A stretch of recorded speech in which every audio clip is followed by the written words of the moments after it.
All right, heck of a football game. I mean, we knew it was going to take 60 minutes to beat those guys, and we used every second of it to get it done. You know, I guess the thing that I'm most proud about this football team is that there was never a point in the game where no matter what was happening, anybody got down, no matter what the situation was.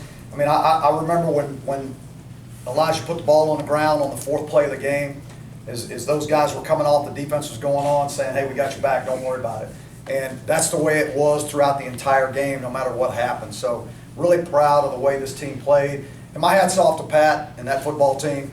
I mean, they're a heck of a football team. They're going to win a lot of games, and we are very fortunate to get this one, but very proud of our football team. And what a crowd tonight! It was electric out there. I mean, the fans did they were our edge. I mean, that was a big key for us. Final drive, 3 fourth-down conversions. Ryan had that catch where he went from, I guess, 5'11" to about 6'5" on that one.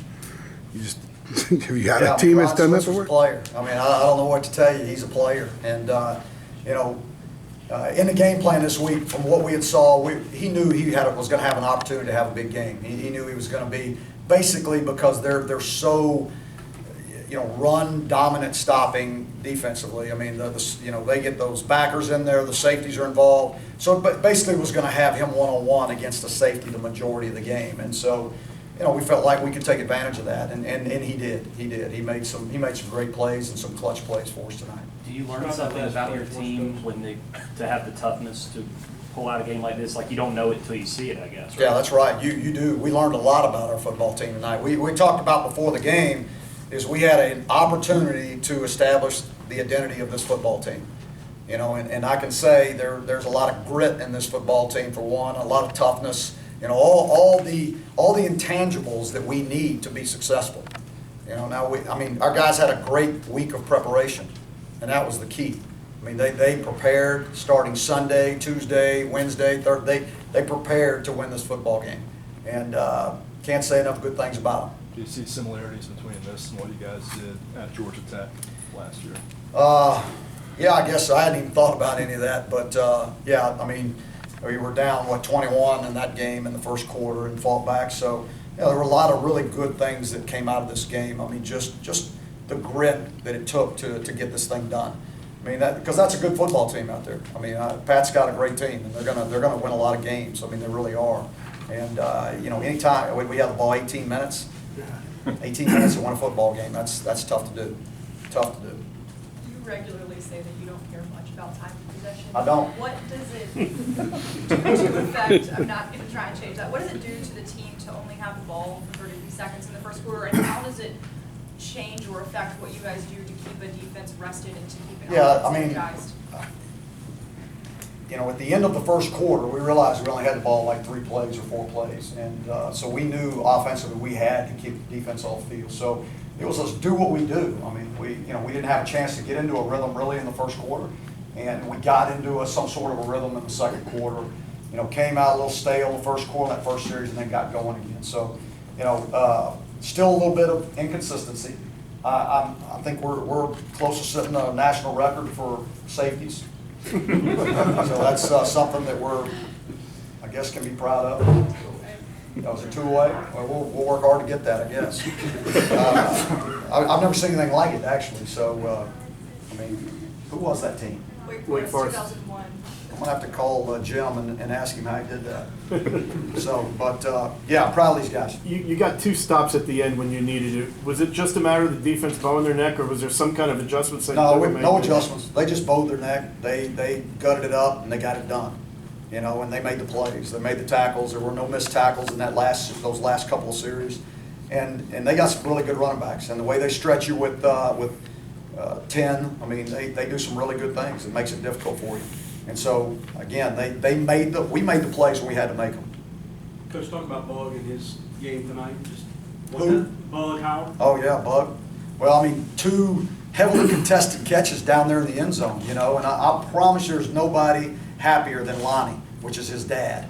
And his dad is on him extremely hard all the time. I mean, he's a great dad.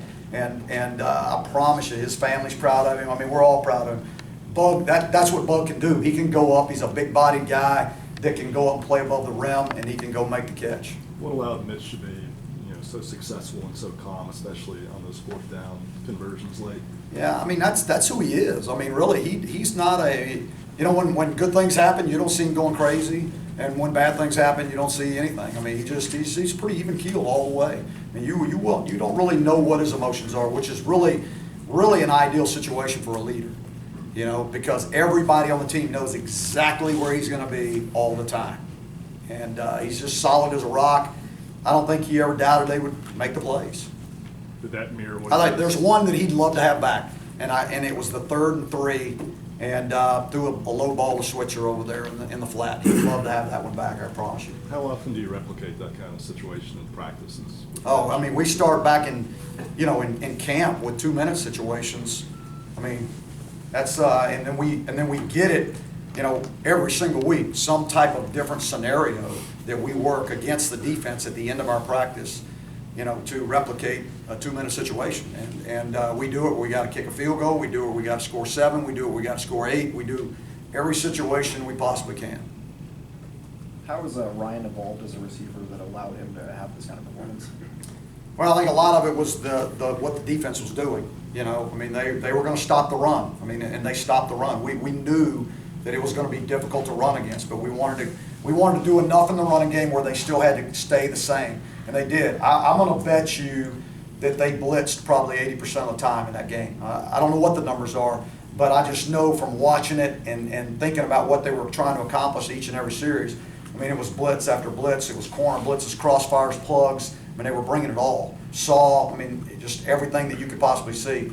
So they were going to stop the run and put those secondary guys, in a position where they were going to have to make some plays. And fortunately, we were able to keep those guys off Mitch long enough so he could make the plays. How concerned were you at the end when Elijah didn't get into the end zone and the clock is ticking that you were going to be able to get a play off and be able to make it a good play? I thought we would get a play. I thought for sure we were going to get a play off. I mean, because we had already talked about the guys. If we did run it, and again, that's a run-pass option where the quarterback's got to make the right decision. We had talked about not running it, but he handed it off. So, they had to get off the ground. And they ate up as much time up there as they probably could. I think there was about 13 seconds left on the clock when we finally got a play off, something like that. Elijah took a while to get. Yes. Elijah took a while to go down there. Were you kind of thinking to yourself, go down now so we can get the No, play I was going? thinking, get in the end zone. Didn't look. He had like 12 Get in the end guys. zone. He had like 12 guys on Yeah, him. well, get in the end zone. It's Elijah being Elijah. Yeah. Anybody else? But Austin Pearl, Yeah, most Austin productive Pearl. game for you. Oh, heck Huge of in a the second game. half. And Austin, if you watch our guys, Austin's probably our best route runner. That guy can run routes, and that's probably a credit to his dad and the years of experience and growing up as a gym rat or a football rat. And he's got great hands. He can make all the catches, and he made some crucial catches for us tonight. All right, thank you, everybody.